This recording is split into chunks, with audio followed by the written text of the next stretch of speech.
তুমি টিকা নিয়েছো? জি আমি টিকা নিয়েছি। কিসের টিকা নিয়েছো? টাইফয়েডের টিকা। টাইফয়েড কিভাবে ছড়ায়? দূষিত পানি ও দূষিত খাবারের মাধ্যমে। Thank you. তোমরা সবাই টিকা নিয়েছো? জোরে বলো। Thank you. আসসালামু আলাইকুম।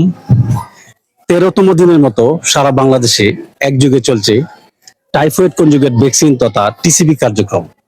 এই কার্যক্রমের আওতায় সারা বাংলাদেশে 9 মাস থেকে 15 বছরের কম বয়সী শিশু এবং কিশোর কিশোরীদের মাঝে 1 ডোজ টাইফয়েড টিকা প্রদান করা হচ্ছে।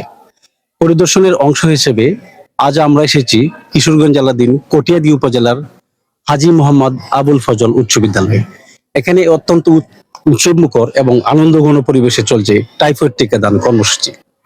উল্লেখ্য যে বাংলাদেশে প্রতি বছর 5 লক্ষ মানুষ টাইফয়েড জ্বরে আক্রান্ত হয় এবং এর মাঝে 8,000 জন মৃত্যুবরণ করে। মৃত্যুবরণকারী এই সংখ্যার মধ্যে 15 বছরের কম বয়সী শিশু এবং কিশোর কিশোরীদের সংখ্যাই অপেক্ষাকৃত বেশি। এই ধারাবাহিকতায় বাংলাদেশ সরকার এবং বিশ্ব স্বাস্থ্য সংস্থা বাংলাদেশের 15 বছরের কম বয়সী শিশু কিশোরদের মাঝে 1 ডোজ টাইফয়েড টিকা প্রদানের উদ্যোগ নিয়েছে। আমরা দেখতে পাচ্ছি হাজী মোহাম্মদ আবুল ফজল উচ্চ বিদ্যালয়ের প্রধান শিক্ষিকা জনাব নাসরিন নাহার ম্যাডাম উপস্থিত আছেন। আমরা এখন কথা বলবো এই টিকা কার্যক্রম সম্বন্ধে ম্যাডামের সাথে। বিসমিল্লাহির রহমানির রহিম। আজকে আমরা আবুল ফজল উচ্চ বিদ্যালয়ে টাইফয়েড টিকা দেওয়া হয়েছে। এটা আমি সাধুবাদ জানাই যে টাইফয়েড টিকা আসলে আগে যে সময় ছিল না, অনেক মানুষ মারা গেছে।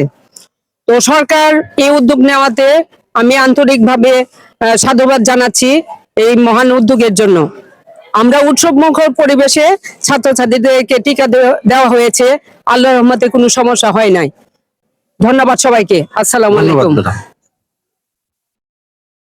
প্রথম ধাপে শিক্ষা প্রতিষ্ঠানে অক্টোবরের 12 তারিখ থেকে শুরু হওয়া এই কার্যক্রম চলবে অক্টোবরের 30 তারিখ পর্যন্ত এবং দ্বিতীয় ধাপে কমিউনিটি পর্যায়ে নভেম্বরের 1 তারিখ থেকে শুরু হয়ে এই কার্যক্রম চলবে নভেম্বরের 13 তারিখ পর্যন্ত।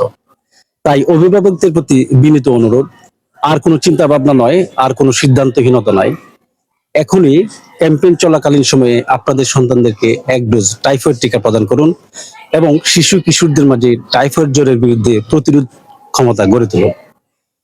সর্বোপরি এই টিকাদান ক্যাম্পেইনের সার্বিক সফলতা কামনা করি এবং আশা করি এই টিকা প্রদানের মাধ্যমে বাংলাদেশে টাইফয়েড জ্বরে আক্রান্ত সংখ্যা অনেকাংশেই কমে যাবে এবং সেই সাথে মৃত্যু হারে হ্রাস পাবে।